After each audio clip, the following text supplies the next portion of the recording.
À la une de l'actualité ce 27 juillet, les États de l'AES, Mali, Burkina Faso, Niger, avancent à grands pas vers la création d'une banque confédérale pour l'investissement et le développement BCAID. Un projet ambitieux, promu comme l'instrument de la souveraineté économique sahélienne, censé financer infrastructures, industrialisation et transformation agricole. Sur le papier, l'idée séduit, une banque des États, pour les États, par les États. Dans la réalité, les contours restent flous, le financement incertain et la capacité opérationnelle largement spéculative.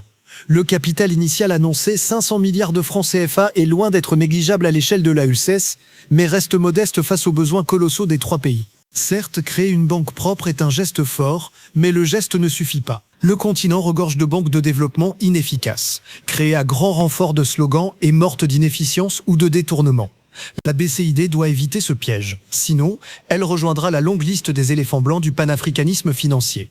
Une banque, ce n'est pas un symbole. C'est une mécanique de confiance. Et la confiance, ça se bâtit.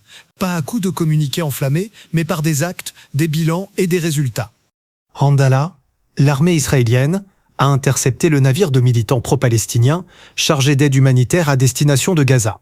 Le bateau avait quitté le 13 juillet le port italien de Syracuse en Sicile. À son bord, 19 militants de nationalités diverses, parmi lesquels, outre Gabriel Catala, l'eurodéputé LFI Emma Fouro, ainsi que 2 journalistes avant d'être interceptés.